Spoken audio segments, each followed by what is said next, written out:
Hello and welcome to Beheaded. Welcome to Season 2, Episode 13. Part 1. Part 1 of Episode 13. I'm Megan Moore. And I'm Elizabeth Black.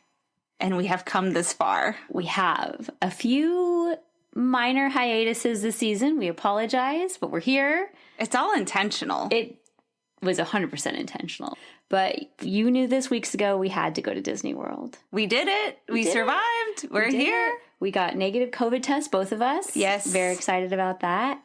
And we had a great time at Disney World. We did, I think we said this maybe when we booked the trip, but we had 3 days at Disney World and then 1 day at Universal to see Harry Potter World. Just to see the Wizarding World. Literally, that's all we did. Yeah, I mean, that was enough time, but it was, it was really crowded at Universal. I wish we could take away half of the people. Disney was great. Disney was great. And Disney, I mean, if you're a fan of Disney, you kind of expect this of Disney, but like good distancing protocols, like very clear as where you should stand and signage and people directing you where to go. Only 40% capacity. Yeah. That was nice. It was really nice. Like we didn't wait really much longer than 30 minutes. Like if we did wait longer than 30, it was like for a big ride like we were Space like, Mountain or... for sure we're going to do this. But all the rest of the rides, it was very quick. And then Universal. Shit show. I don't want to speak ill of anyone. Wait, but they might be a sponsor for us one day. It was pleasant. It was fine. We didn't get COVID. We did not get COVID at Universal. I thought we were going to, but we might have seen a girl in a sheer mesh dress and she was naked underneath, maybe. There was a lady smoking next to Hogwarts. Yeah, like with a cigarette mask down. Also a guy with a full-on joint lighting up.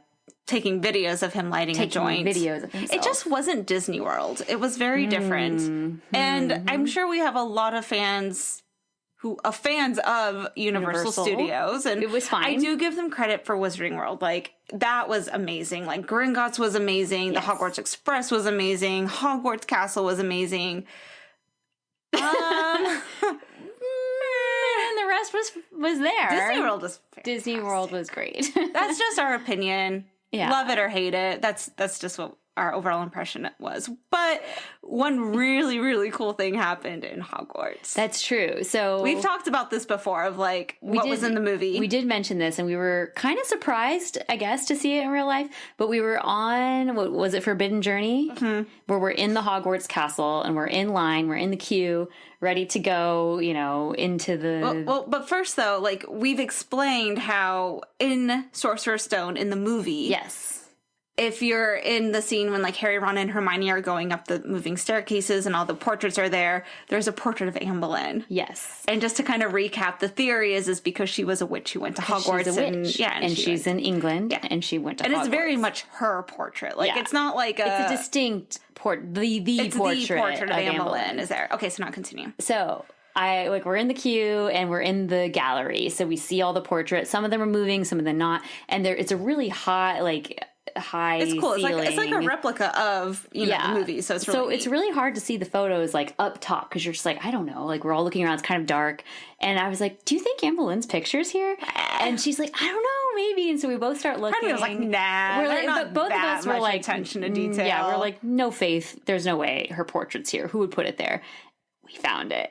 Anne Boleyn's portrait is inside of Hogwarts Castle at Universal Studios. You heard it here. I don't know if anyone else has noticed this. I can't find anything. Like, we looked online to see if people have like taken We need to make this go viral. It's a really big I'll post deal. Pictures. We have proof. I was zooming in. It was really high up, so the pictures are blurry because like you're literally craning your neck looking up. But it's clearly it's in like her. The far top corner up by the ceiling. Yes, but it's clearly her. It's clearly her portrait. And so we were freaking out, and no one around us understood why we were freaking out. Obviously, you know, we were like, ooh. I was also freaking out when we went to Epcot.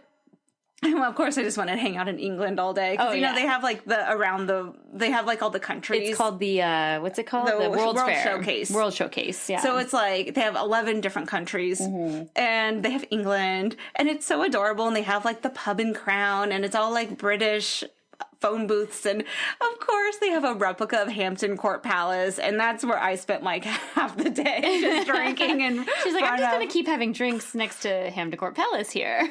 They had a pub, they had Hampton Court. I was perfect. I was happy. It was like the closest I think we can get for a while to London. Right now, we were in London. We were going to post a picture being like, we made it. We're in London now. Also, when we got there, I think Megan saw St. Mark's Square in Venice, and it looks kind of from afar like Tower of London-ish, you know, like Big Ben. Or not Tower of London, but, yeah, Big Ben. And so she goes, oh my gosh, like London. And she points to it. And I was like, that's Italy. It looked like we were from a distance. We were looking from far away. I was like, I think that's St. Mark's Square. Wonderful you time. Also ran a marathon? Not at Disney World, but literally the weekend after. Well, and okay, so full disclosure, and I think I might have even said this on our show, but when I booked Disney World, I knew that the marathon was the next weekend. Like Saturday we'd be at Magic Kingdom, and the following Saturday I would be running a marathon. But I told Megan, I was like, you know, all of these have been getting canceled. At that point I had 3 canceled races. So I was like, there's no way this race is even happening. I was like, I'm signed up, I have my flights, I have my hotel, but I'm going to cancel it all because it's not even going to happen. And I told you guys this too.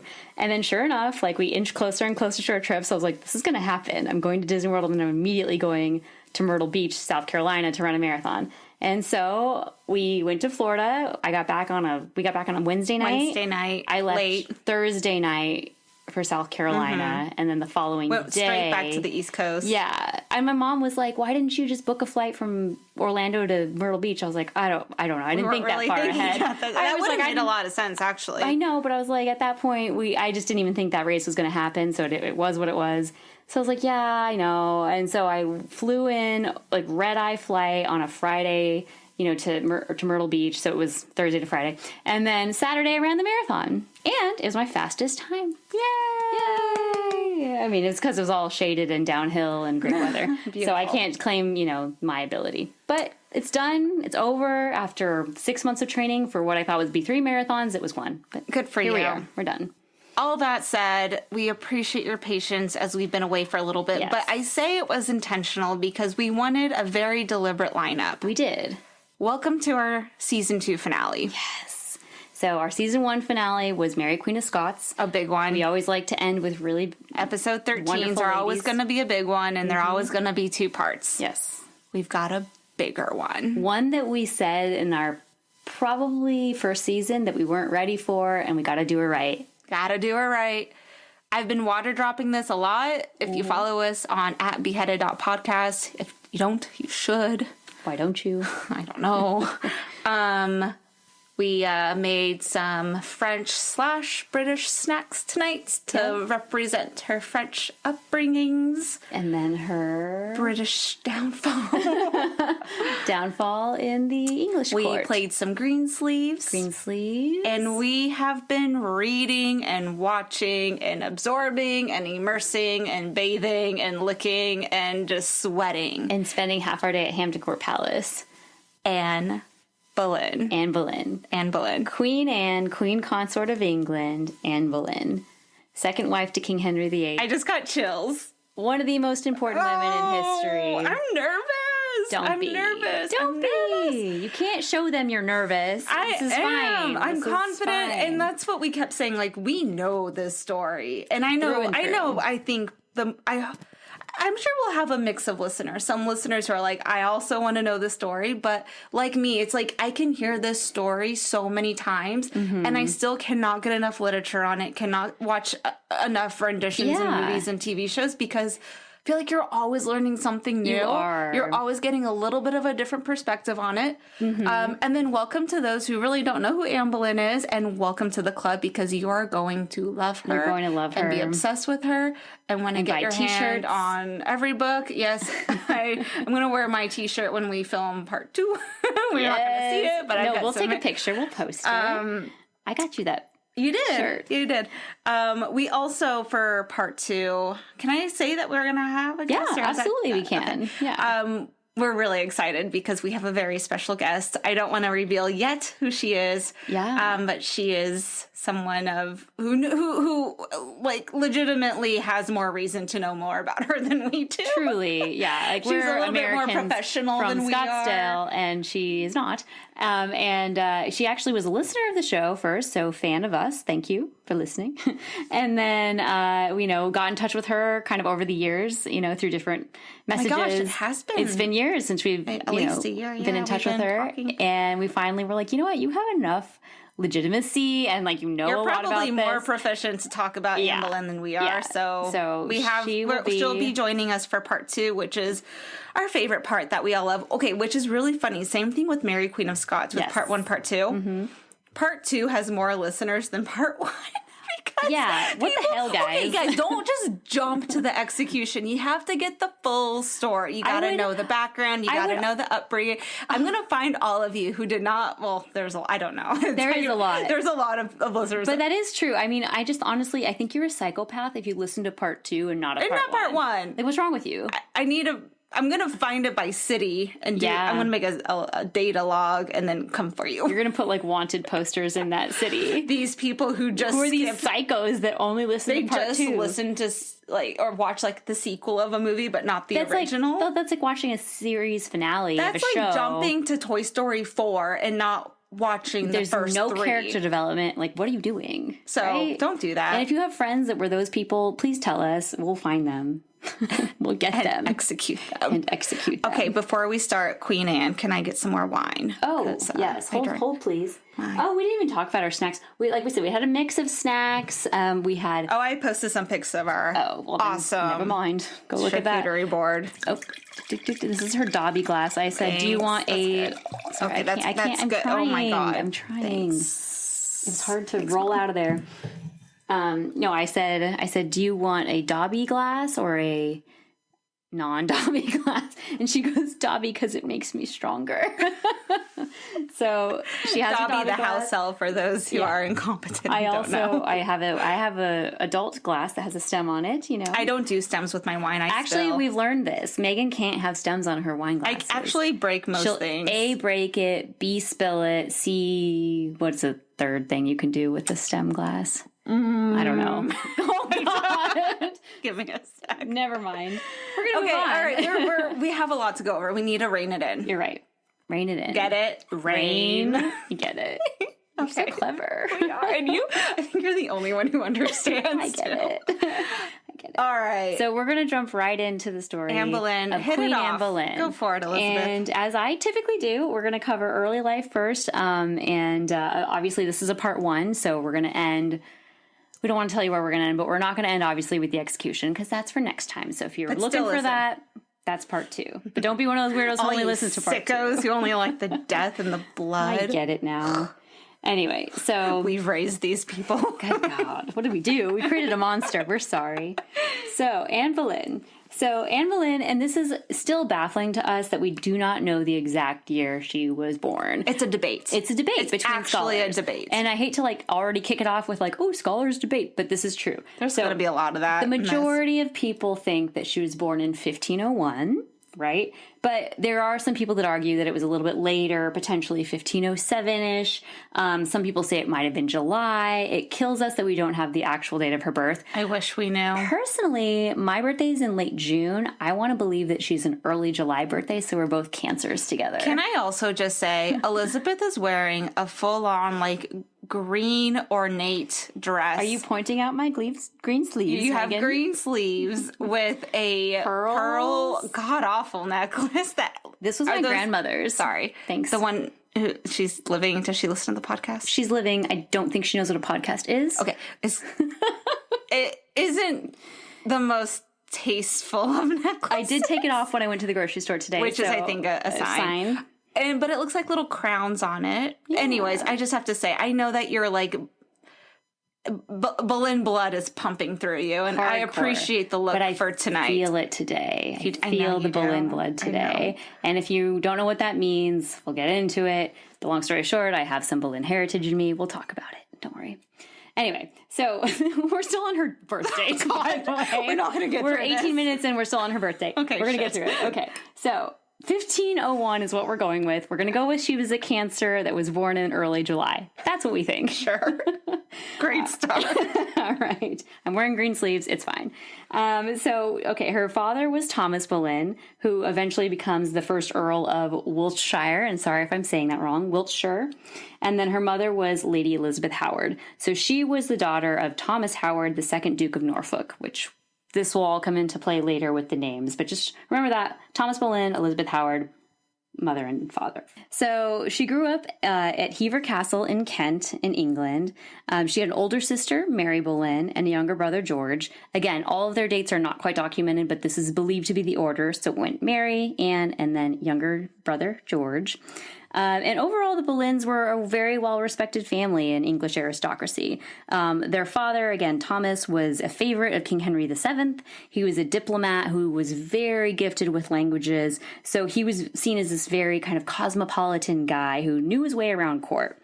They actually, have this really distinct coat of arms for their family, which is kind of an upside-down red V with 3 bulls on it. So imagine like the upside down red V, 2 bulls on either side of the V, and 1 bull kind of in the middle of the V. And our wine has a bull on it. And it's very intentional. Yes, if you didn't see our Instagram posting. I don't know if I took a picture of that one. I did. I put it on mine. Okay. But we got this wine that had a very intentional bull on it. And modern spellings of Boleyn might be Boleyn, like Bullen or In. The bull. But yeah, so the bull was kind of the representation of the family, which I think is important. They're strong and they're powerful and they're seeking some sort of glory. Like it's kind of a very, They're going for it. Yeah, they're really going for it here. So this is the family. They're again rated very highly, kind of among all the English noble families.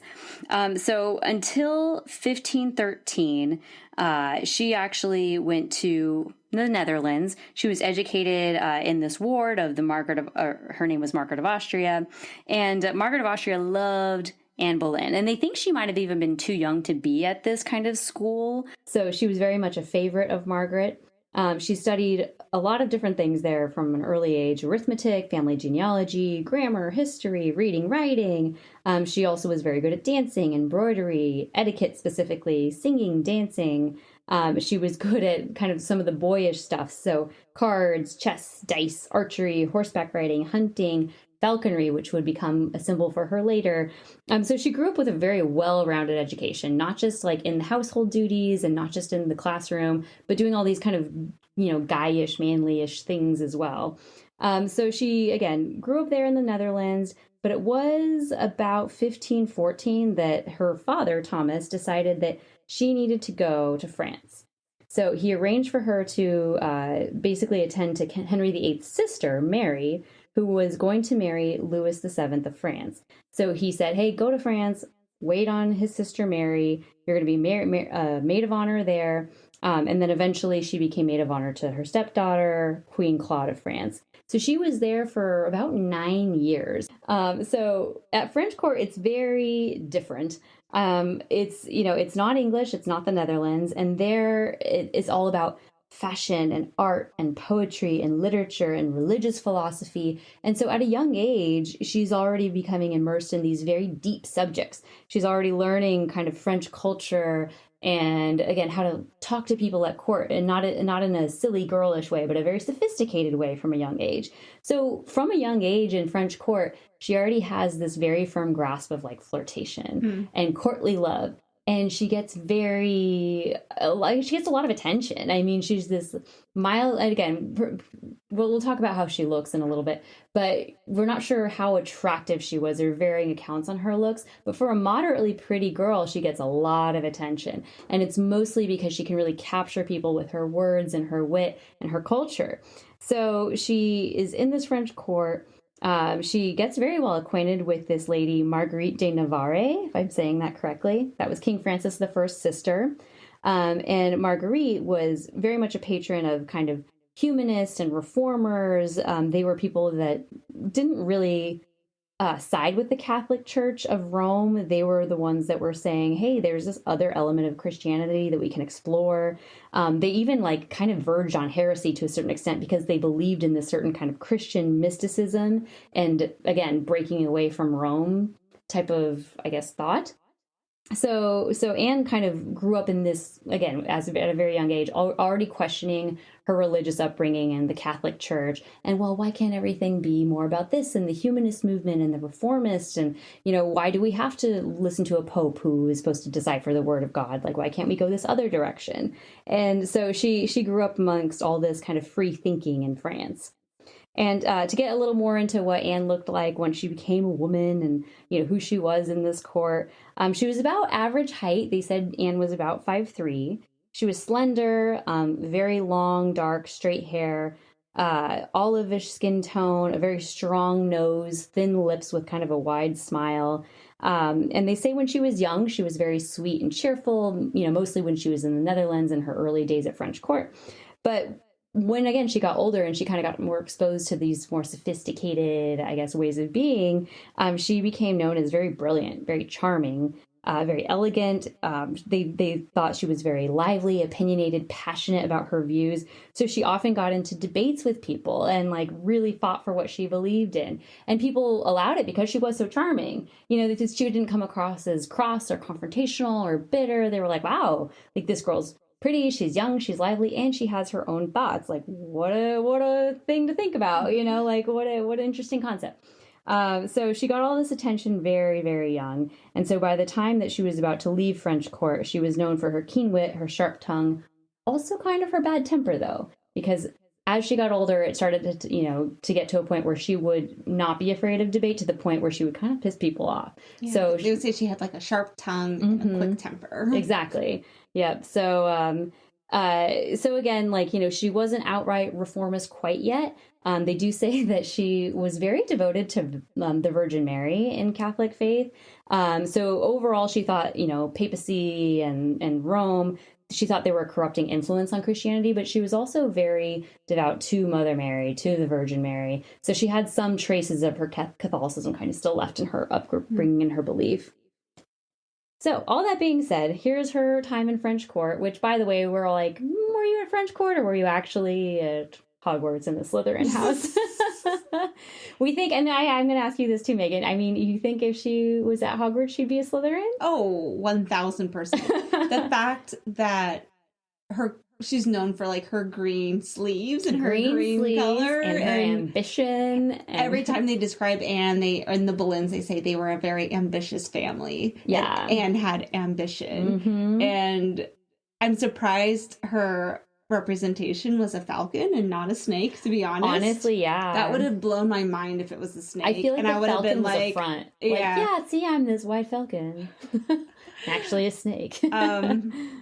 But yeah, I think that's a great description of her, and just kind of intriguing more than anything. Very complex. And I think we were just actually last night we were watching this documentary with Susanna Liscombe. Oh, it's my favorite documentary. It's called Henry and Anne. The Lovers Who Changed History. The Lovers Who Changed History. If you have not seen it, highly recommend. It's very good. 2-part, 2 episodes. Great. Right. And so one thing that really stuck with me that Susanna had said in her documentary was people think that she was either this man-eater, love-hungry, ambitious person, or she was this pious, devout, person who was just trying to do the right thing. But she's like, but can't she be both? Mm-hmm. And it's true. It's we always think of her, at least if you've heard of her in other contexts, in one of those two ways. She was either this sexual predator trying to get ahead, or she was just this victim of circumstance who was actually a very devout person. But it's but she could be both. She could have this part of her that's, again, upbringing in France where she's a free thinker, and she's well, why do women have to be quiet? And, why do I have to be pious? And why can't I think about religious reform? But she's also, again, innocent and naive. And when she goes to English court, she's not quite sure of what she's supposed to do. So again, she's a very complex person overall, which makes her all the more alluring when in 1522, January, she sails from Calais to England. So she officially shows up to England. Her older sister, Mary, she was actually with her in France throughout most of this time. Doing a lot. Pretty busy. Doing a lot, yeah. Side note, let's talk about Mary before we get into Anne at English court. But Mary, again, was the eldest sister of the Boleyn family. She was with Anne during her time in France. And Mary was said to be a little bit of a runaround. And again, not fully verified, not a lot of evidence behind that other than hearsay and rumors. But we're pretty sure she was the mistress to France. I just want to say, Mm-hmm. Sorry, not to interrupt. No, you're right. right. Yeah. So, rumors pretty confirmed that she was the mistress to the King of France. Right. I like that. I dislike.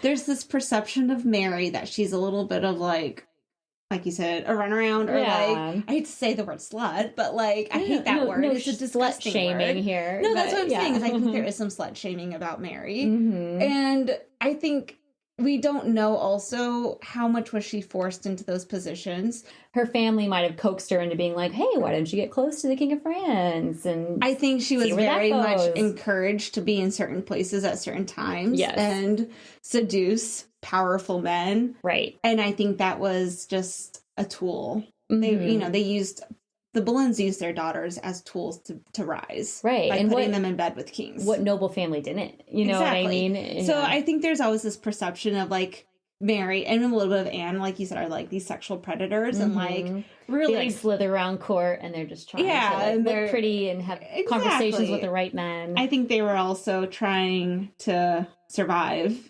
in royalty and court life. And at the end of the day, as a woman in these times, it is about survival and advancement. You know, it's like whatever you can do to survive and get ahead, like that's what you do. And their uncle, the Duke of Norfolk, and their dad, Tommy, Daddy Tommy. Oh, Daddy Tommy. They did use their daughters as pawns. Like they did use their daughters as ways to rise the family. So, exactly. I don't know. I also had like a bit of sympathy for both of them. Oh, totally. And you can see it either way too. You know, you can see both, I guess, sides of history. And if you've ever read, what was it? Oh, The Other Boleyn Girl. But The Other Boleyn Girl is primarily about Mary. And the whole beginning talks about her time at France. And she's in that book, she's kind of like, why do people think that I'm the way that I am? Like, I didn't have these liaisons in France. I didn't have these affairs. Like, I was just there because I was getting educated there. So, you know, there is that, again, train of thought out there that's like, she was just there as a young girl. Just because she's there and available and pretty doesn't mean she's sleeping with the king. But there are a lot of rumors, and maybe it's, you know, somewhat confirmed that she was at some point having an affair with the King of France. And they say that that's why she was taken back to England. So she was taken there a couple years before Anne came back to England to be like, hey, you're going to end these affairs now, and you're going to actually establish a life for yourself. Don't forget you're British. You're not French. Yeah, you're not French. You're English, and come back to English court and like make a life for yourself here. So anyway, 1522, Anne comes back to England. Mary's already there. And so when Anne comes back, she's expected to marry her cousin, which, again, very common at the time to marry cousins. It was common up until freaking the 1800s to marry your cousins. But she was not betrothed, but they were going to eventually set her up with James Butler, who was an Irish cousin of hers. And it was literally over a land dispute. It was like her family, you know, was having this dispute, and her father was like, well, here's Anne Boleyn, take her so you can end this dispute. But negotiations weirdly came to a halt when she came to England. So she came there with the expectation that she would marry her cousin and settle down. But when she got there, this marriage didn't happen. Her sister was already there, also not married. So they were like, okay, like, what now? Now we're in English court. Her sister eventually did marry a man named William Carey and kind of went off into the sunset. But after she was married, she becomes Henry VIII's mistress. So Mary, even though she is officially married and taken away from court in a way, she's also now the mistress of King Henry VIII. So people think that Mary's children, either one or both of them, are Henry's. It's not confirmed that, you know, they were ever her husbands, because right after she married, Henry was like, hey, you know what? You're a cute mistress. Like, come over and sleep in my bed every night.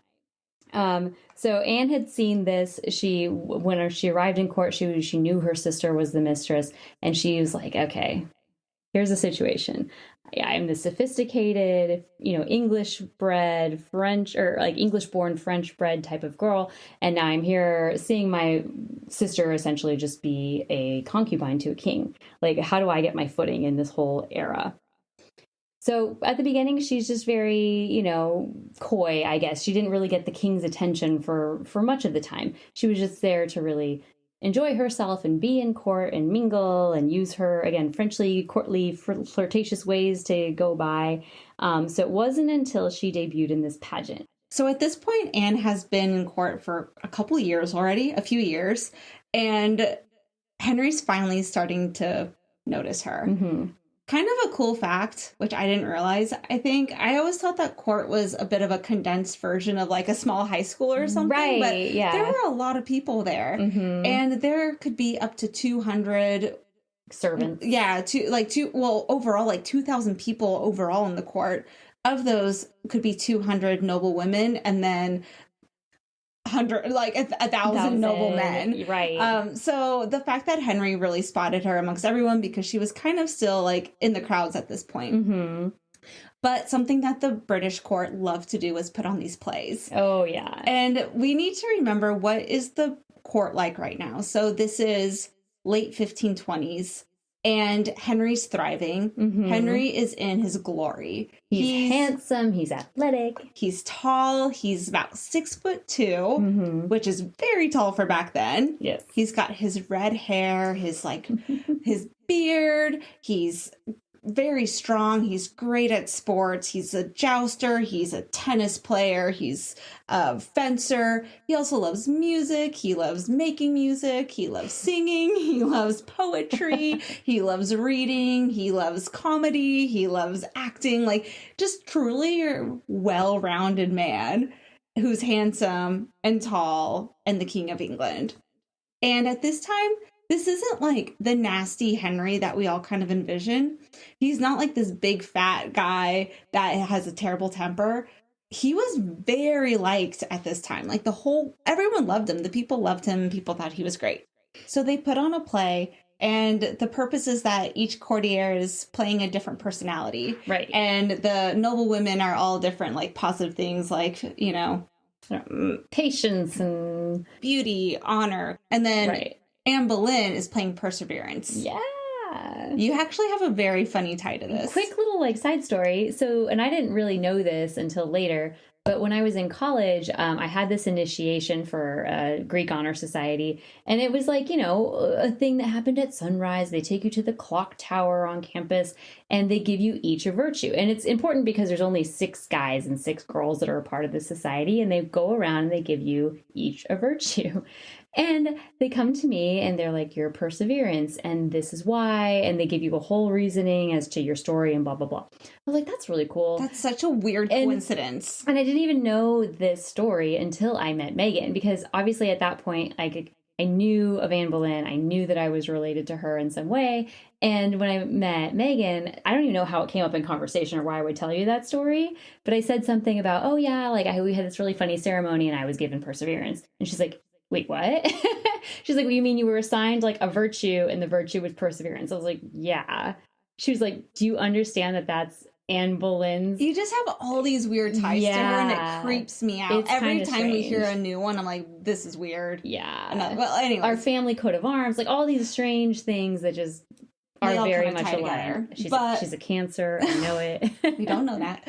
She is. She is a Slytherin, though, and so are you. We do know that. We do know that. So Anne's playing perseverance, and Henry is just completely enthralled with her. Right. And this was really like the starting point of their relationship, we could say. So what's going on with Henry? Henry's married. Let's not forget this. Yes, very married. Very married. He's been married to Catherine of Aragon, gosh, altogether, 17 years or so? At this point, yeah. About 17 years. I could be kind of off on my years and my dates. Almost 20 years. Yeah. Mm-hmm. But the issue and why Henry is starting to look elsewhere is Catherine has not done the one most important thing that she needs to do as a queen. Give an heir. Give an heir. A male heir. And a spare. And She's a spare. done neither. Neither of those things. Poor Queen Catherine has miscarriage after miscarriage after miscarriage. She has one daughter, Mary. Yeah. We all know about Queen Mary the First, their only living daughter, but that's not enough. Right. Because to actually keep on the legacy, as Henry knows, because his older brother died, who was Catherine's previous husband, died at a young age. And if Henry doesn't have an heir, then his legacy is gone. Right. That's the most important thing to him. And it's not for lack of trying.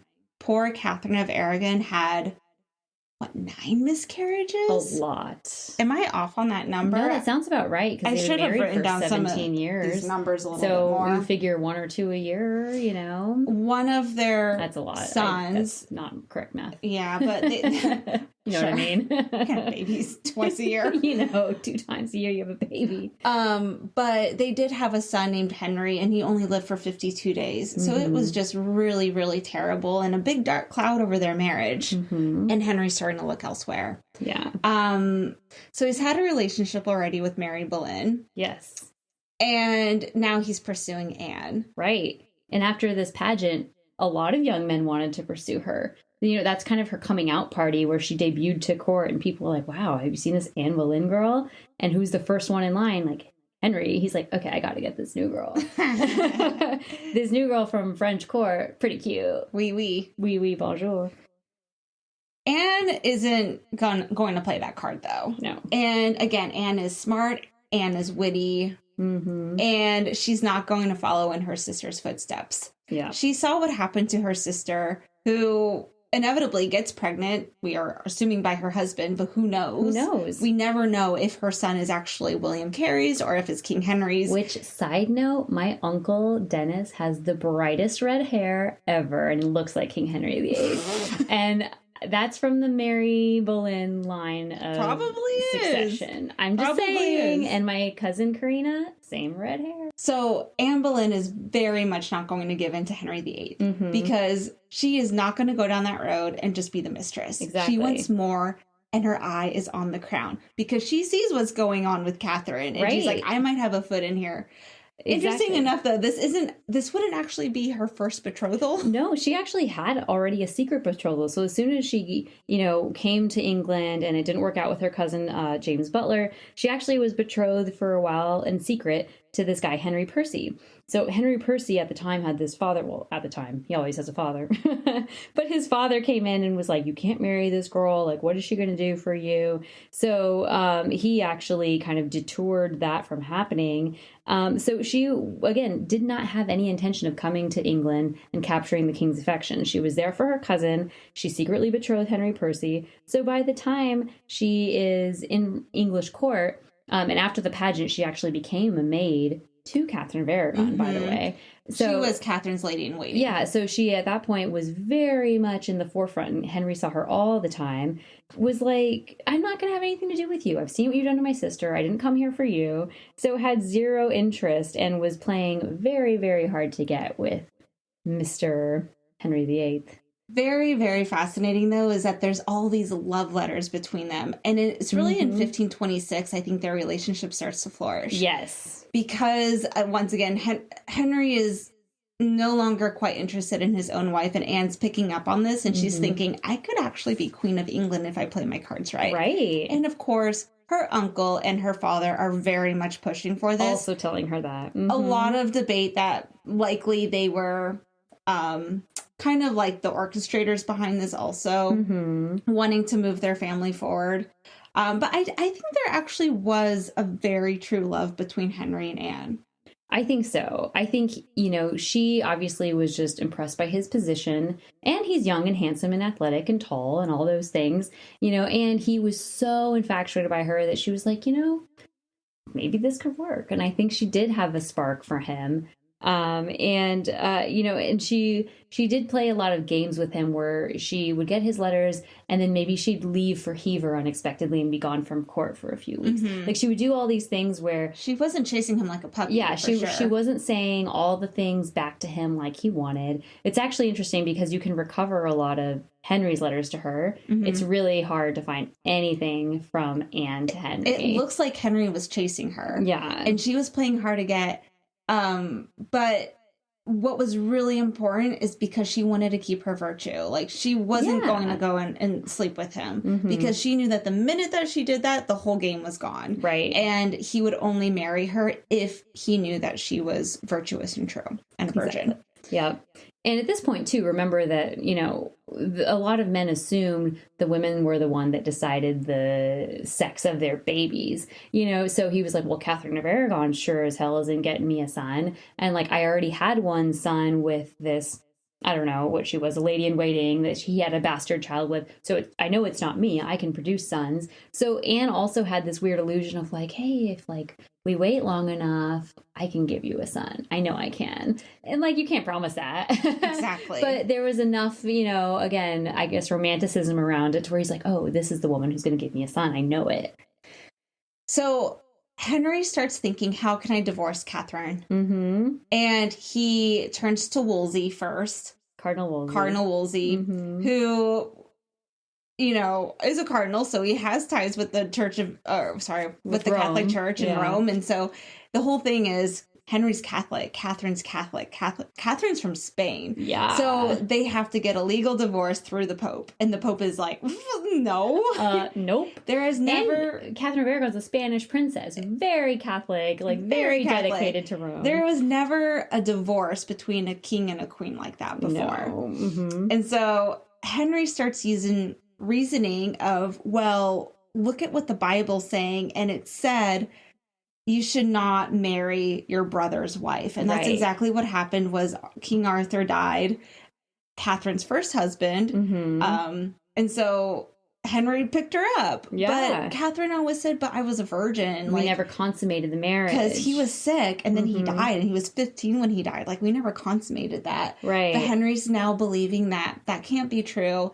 And the reason is because, like, we're cursed. We're Right. not having sons because we're cursed, because I should have never married you in the first place. Mhm. You weren't a virgin, and God has it out for us. And the Bible also does say something to the effect of, if you do marry or lay with your brother's wife or see her naked or whatever it is, that you will be cursed with, basically. You'll be childless. You'll be childless, so that is very clearly laid out in the Bible. And so he's not going for divorce at this point. He's going for annulment. Mhm. He's saying, not only are we trying to separate our marriage, but we're saying that this was never okay in the first place. So it needs to be annulled because our whole relationship's null and void. Mm-hmm. And even though they did have Mary, Yeah. the problem was they didn't have a son. Exactly. Childless means no boys. No boy. That's all that matters. So at this point, Anne and Henry are like very open in public with their relationship and just pretty much snubbing the queen altogether. Oh, yeah. And there's a ton of tension. Mhm. Tension in the court, tension in the country. People hate Anne Boleyn. Yeah, and she's, again, like, not just, okay, I'm with you at parties. She's publicly with him, like, during, I don't know, like, meetings and any kind of formal dinners, making decisions with him. So all matters of kind of, like, state and policy and big things, like, Catherine's just, like, sent off to her room or something, and Anne's there. Anne's his girlfriend at Yeah. this point, like, if we're talking in modern terms. And I love it because some people, like, I feel like, even the song from Six the Musical, they're like, Yeah. politics, not my thing. You're like, that. Anne loved politics, She and was Anne was good at a it. woman Yeah. just in the wrong time. Right. Speaking her mind Very centuries smart, before she could have. had these ideas. Mhm. So she has this idea, and she kind of shoves it in Henry's face of like, okay, so the Pope is denying your annulment, Mhm. but read this book. This book tells you that the king should be above the Pope. Right. So why are you listening to him? Yeah, exactly. And that's when Henry gets it in his brain of like, why do we need to be with the Catholic Church? Right. Why We can can't I break create away from them? Our entirely own thing here, and there was a lot of controversy surrounding Anne's actual beliefs. They're like, well, was it her ambition to be queen and to tell Henry these things so he could get, his marriage annulled and marry her? Or was it truly her commitment to Reformation? Like, in France, did she have such radical ideas that she really believed, again, that, this is the right way, and gave Henry the literature to do so? So that's kind of a classic debate of like, was it because she wanted advancement, or was it because it was her belief? But regardless, she did push all this literature on Henry. She did say, hey, you can start your own thing. You can be part of the Reformation. You can decide. You don't have to report to Rome anymore. He got it in his head that he's like, you're right. I'm the king. I'm the divine ruler. I don't need to, have things checked by Rome anymore. So by 1531, he officially banishes Catherine from court. And it was a huge trial. Oh, yeah. Like, we're going to kind of breeze over this because the focus is Anne, and we realize that. But I do think we need to emphasize the stress and the tension and, like, the heartbreak that went into that. Yes. He put his wife of almost 20 years on trial. Right. And she had to, like, very embarrassingly, like, talk in front of everyone, like, I was a virgin before I went to Henry's bed. Yeah, she has to say all these very deeply personal things as a woman in that age. And crying and saying, like, Henry, I've been devout to you. Like, I'm sorry I couldn't give you a son, but I had miscarriage after miscarriage, and our babies died, and now you're going to send me off to a nunnery? Right. And that's what they did. Yeah. That's exactly what they did. Henry went so far, too, as to banish Cardinal Wolsey, not banish, but dismiss him from his position and say, hey, like, you didn't fight for us enough for Rome, so now you're dismissed. So he, banishes Catherine. Wolsey is dismissed from his position. Wolsey, they actually think he would have been executed had he not. Oh, for sure. He was up for the chopping block. Had he not died of illness right after they dismissed him, a lot of people think like he would have just straight up been executed, because Anne was overheard to say to Henry, like, hey, anyone else who would speak this ill of you would have been executed by now. Yeah. So she's basically saying, like, the cardinal's only protected because he's your friend and a cardinal. But she kind of insinuated if this was anyone else, this would be treason and he'd be gone. Mm-hmm. So people She's think... in his ear, though. Yeah, so people think if, Wolsey lived long enough that he would have been executed anyway. So Wolsey's gone, Catherine's banished. As soon as she's banished from court too, all of her rooms are given to Anne. So Anne just takes over. Anne takes over, Well, Anne was always so jealous of Catherine throughout their entire relationship. Mm-hmm. She would be mad that, like, you're still wearing the shirts that she makes sewed for you. Yeah. She was so jealous of his wife. And it was very much like this classic tale of, like, the other woman coming into the relationship. Mm-hmm. And I think that's why Anne does have such a negative connotation over her. She does have, like, this, people see her as this, cunning and, like, slithery woman. And public support was still very much with Catherine at this time, too. So there was actually an incident in 1531, the same year that Catherine was banished, where Anne was having dinner at a manor house on the River Thames, and she was almost seized by this angry mob of women who were coming for her. Like, you're not the right queen. You banished our queen. We don't, we're not yours. We're not your subjects. So she had to escape by boat on the river, like, away from this dinner that she unexpectedly was at. So it kind of showed people were not okay with Anne being on the throne. And she was creating enemies in the court, too. Mm-hmm. So there was very much, like, a divide. Yeah. There was the Boleyn faction, and anyone who supported the Boleyns and loved the Boleyn family. And the Boleyns were being elevated throughout all of this. Yes. So they were given titles and lands and pensions. George Boleyn, Lord Rochford. Yeah, he's got a lot of titles. Yeah. But, even Mary, her sister, was given a pension. Her kids were given the best education. So all of the Boleyns now are put on a pedestal. Rising up. Mm-hmm. Thomas Cromwell is now in the picture. Yes. At first he started on Anne Boleyn's side, and because he helped finalize the break with Rome. He really was a big player in getting the divorce finalized. Mm-hmm. But then eventually he's going to turn against her. Yeah. And then there's all these other enemies like against Anne, and they're pretty like outspoken. Vocal. The basically anyone who supports Catherine, Mary, Spain, Catholicism. Anyone Catholic versus evangelical. And this is where we get very political, because this is now, we're talking about the Reformation. Exactly. So England has broken away. They are taking down the monasteries. Yeah. They are pulling the funds from the monks. They are executing the monks who they believe were, using money, illegitimately or, in corrupt ways. It's a whole mess. And I know we again, we're focusing on Anne, so we've gone over this story a few times of just what's happening in England, but people can argue Anne's the reason for it. Right. And so, they eventually just kind of get fed up with this whole mess. And once Cromwell kind of finalizes the divorce or annulment, whatever you want to call it, they decide, you know what? We're going to get married. We don't care what Rome says. This is time for us to be together. So they actually get married in a secret ceremony on November 14th, 1532. And right after Anne becomes pregnant. So after 7 years of courtship, and for her telling him, no, we can't do this. It's not right. I'm not going to be your mistress, blah, blah, blah. They have the secret ceremony. She gets pregnant right away. Imagine that night in the bedroom. Oh, wild times. Wild. Like so much, I guess, angst and aggression and whatever built up, and they're ready to go. Let's just say it was 7 years. Yeah. 7 years of courtship before they were married. And this is in times where people didn't live that long, folks. Like 7 years. She's in her 30s at this point. Yeah, like you are not that young anymore. So as soon as, again, they realize she's pregnant, they finally have a lawful wedding on January 25th, so right after the New Year, 1533. And what's funny about this, and people don't talk about it enough, at this point, Henry's married to both Catherine and Anne. Like, they had not officially had their marriage dissolved yet, so... And she's, like, off in And banished. she's banished, right? She's not there in the picture. But technically, he was kind of what do you call it, bigamist at the time. So it wasn't until May 23rd of the same year that Catherine's marriage was officially annulled. Because, yeah, Cromwell did what he could to break away from Rome and do all that. But it wasn't officially recognized that their marriage was broken up until May. So for a while there, he kind of had 2 wives. Whatever, no big deal. And May 28th, Anne was officially validated and said, yes, you are the new wife. We're going to go ahead and have a coronation for you. So June 1st, 1533, Queen Anne was crowned at Westminster Abbey. Catherine was officially stripped of all of her titles.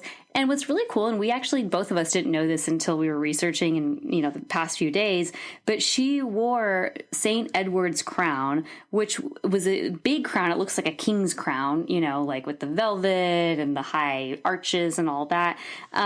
It was only previously used for monarchs. So she was the very first consort to ever use this crown. The last time it was used was when King Henry was being crowned with Catherine. And he used it as the king. What a statement. Right. Huge statement. So some people think it was because that's how much power she had and she conducted herself like a man. Other people think because she was pregnant and they assumed it was a boy because that's how highly she spoke of her fertility.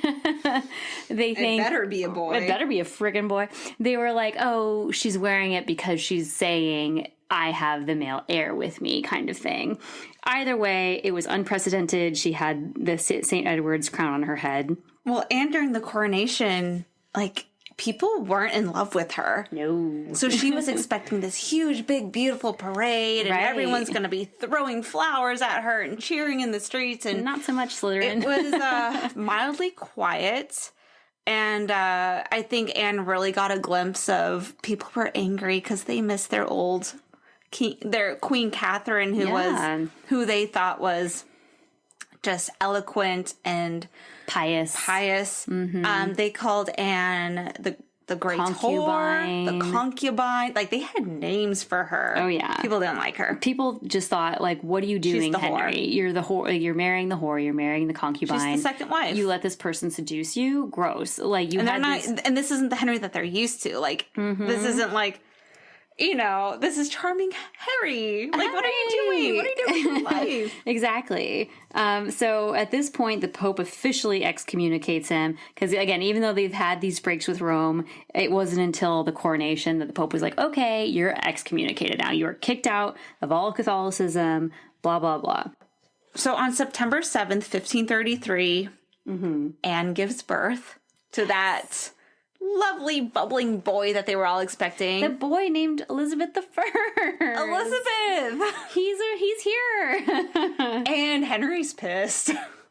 So disappointed. And Anne is too. Oh gosh, could you imagine? So much is riding on this. She's like, I convinced you for 7 years I could give you a son. I will give you the boy that Catherine never gave and you. Here's Elizabeth first. There was supposed to be a big joust celebrating the birth of the new Prince of England. Canceled. Done. Henry was not having it. That's kind of messed up. I think he barely glimpsed at her and was just like, okay, well, next time you'll have a boy. Yeah. Don't forget your position and why you're here. Disappointed but forgiving. Okay, we didn't really want a girl. You had one. It's fine. Whatever. We're going to have a boy next time. So just kind of cool. I really think that this is the tipping point. So this is 1533. Mm-hmm. And this is kind of the first thing that goes wrong for Anne. Yes, truly. They're still in a lot of stress, though. Because now they're talking about, okay, Henry's excommunicated. It's really Catholics versus Protestants in England right now. Right. And, of course, Henry creates the Acts of Succession. Yes.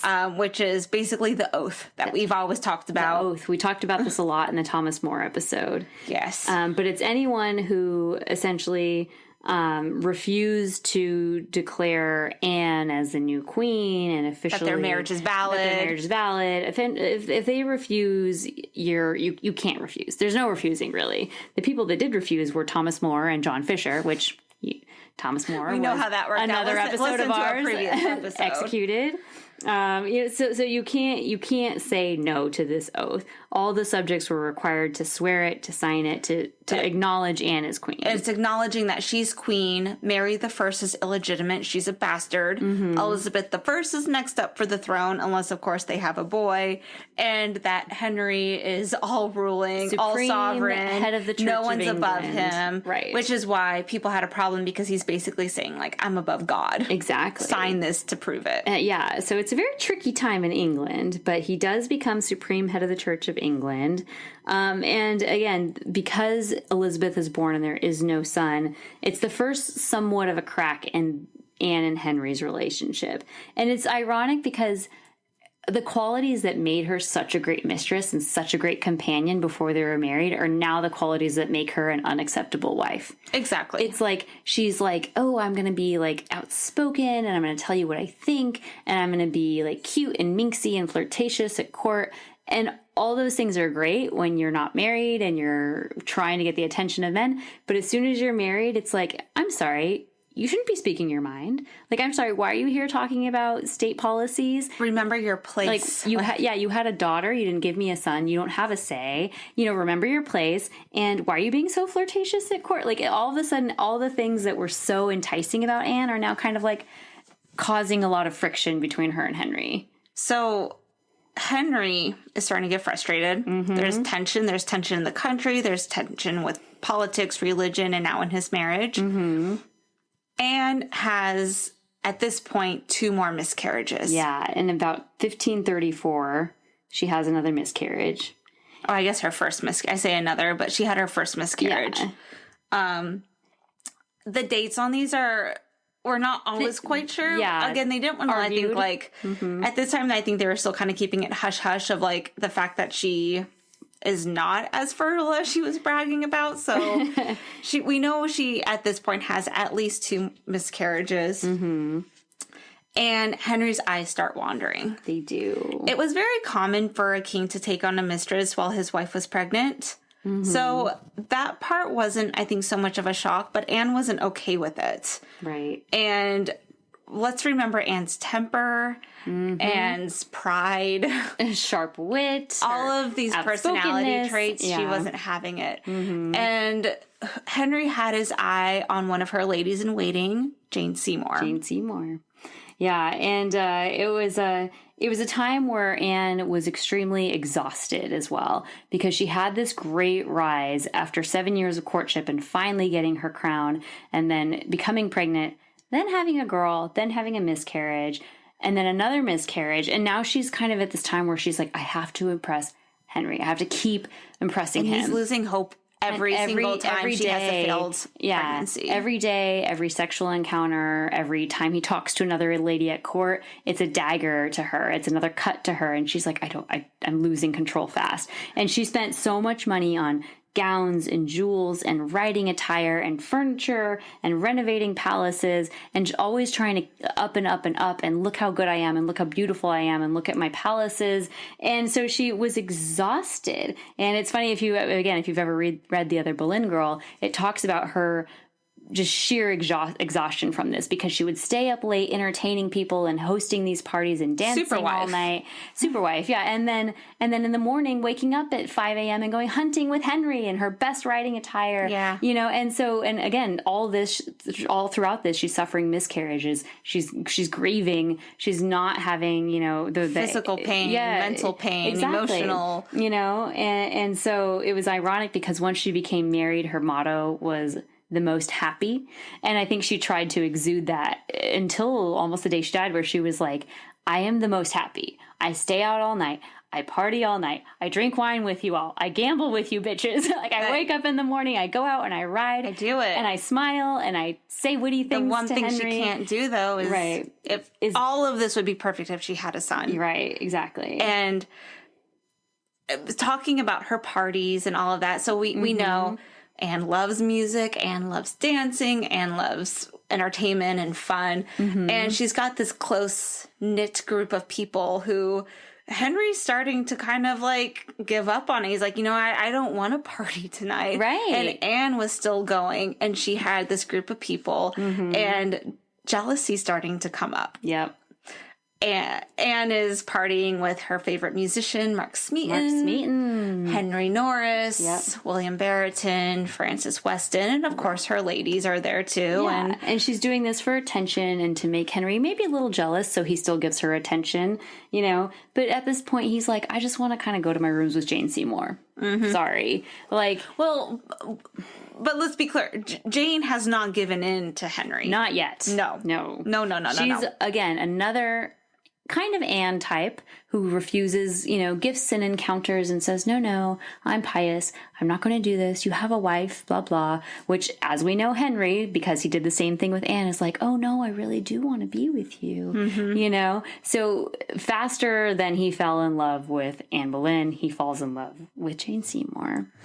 There is one incident where Henry is now doting on Jane with gifts. Yes. And he gives Jane a locket with his picture in it, and she's wearing it. I think both of their pictures, right? Oh, is it? Yeah, I thought it was just his. Okay, so both of them. Yeah. And Anne notices it, and she rips it from her neck so hard that it broke the chain off of Jane's neck, and she's bleeding, and Anne's hand is bleeding. And, but Anne's starting to break down because she realizes that her husband's flirting with Jane Seymour, and it's starting to become public. Exactly. And she can no longer keep up this image of, you know, happy Anne who's flitting all over the place, having all these events. Now she's clearly becoming another jealous wife of this young courtier, this young lady in waiting. Tables have turned. And now, you know, she's the Catherine of Aragon in this situation. Also, through all of this, Catherine of Aragon is still alive. Should we revisit her real quick? Anne hates Catherine and hates Mary. It's her mortal enemy. That's wearing on Henry because she truly talked about poisoning Mary. Why can't she just be dead? She has said that about Catherine. Like, she just wants very them outspoken. dead.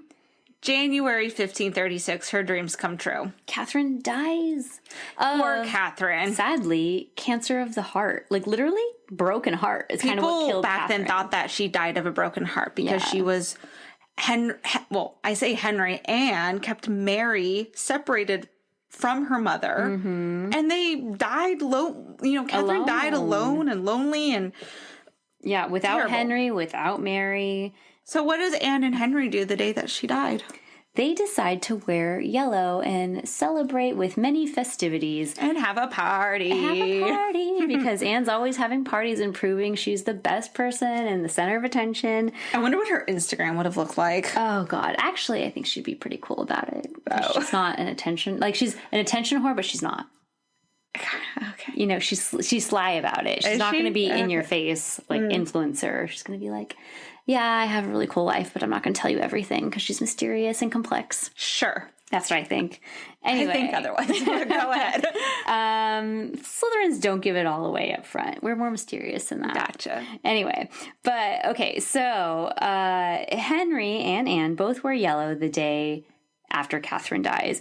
And it's like the perfect situation because in England, yellow is a celebratory color. It's a happy color. It's a joyous color. In Spain, where Catherine of Aragon is from, it can be a mourning color. So you wear black to weddings, but you also can wear yellow because they were having a party. Exactly. So it's a very like tongue-in-cheek, like very subtle way of being like, are we happy or are we mourning? Like a very sneaky way of having a party and wearing yellow. Party. It's like if you were truly, truly sad, you'd probably do whatever was the most common, which was wear black. But no, they're wearing yellow. It was a statement. Yeah, it was like, terrible. Oh, are we upset? I don't know. A lot's happening in January. There's a joust, very fun joust. Yes. And as we know, Henry's a sportsman and he loves jousting. Right. This was a turning point. Yes. And we're going to close shortly after this and leave it as a cliffhanger. Henry's jousting and gets in a very serious jousting accident. Right. And it should be noted that Anne was pregnant at this time. Oh, thank you. Yeah. She was pregnant. So thank here you for she reminding is us. again, her fourth pregnancy. Yeah, pregnant again. Henry's in a jousting tournament. He gets a big blow to the head, knocks him unconscious for about 2 hours. Everyone thought he died. People thought he was dead. And remember, this is not modern day science and doctors. You're out for 2 hours in 1536. they're You're dead. saying your last rites. They're making succession plans. They're like, And king's dead. they were like, okay, we got to figure out what to do. Right. So he's out for 2 hours. Finally, he comes to, and people think he's not the same Henry. Did this blow to the head truly change his personality? Exactly. Which, if your frontal lobes are damaged like that in your brain, that's your personality in the front. Exactly. That's where who you are, how people know you, is housed. So if that's damaged, God help your soul. And people think that the stress was so severe because of this accident that that's what caused another miscarriage from Anne. Anne found out about Henry's accident, and while it was an instant, but on January 29th, 1536, Anne has her fourth miscarriage. Yep. Even worse, she was about 3.5 months pregnant. So they could tell the sex. Yeah, it wasn't a little bean. It was a small fetus, and it was a boy. It's a boy. And now... This is officially the real turning point. We've talked about cracks and small turning points. This is where shit gets real. And people have even said that she has miscarried her savior. So people thought for sure, like, if that was a boy that had come to full term, that was born the male heir, even with Henry's crazy jousting accident, that things would have been different. Things would have been fine for her if she could have had this boy. Yeah, but the jousting accident did happen. She blamed was so blamed the shock of thinking that her husband died. She had the miscarriage of her only male son. And we're going to leave it at that. And that's where we end. That's where we're going to end it. I know that was a lot. I feel like we were really serious in this only because we have a lot of information here. We've been like very studious about this. Because we've read so many books and seen so many documentaries. We had to tell you all the things. And again, some of this is debated between different historians, but these are the facts that we've generally agree with. These are the ones we like the most. These are the ones that we've chosen. As historians ourselves, these are the facts that we like. Exactly.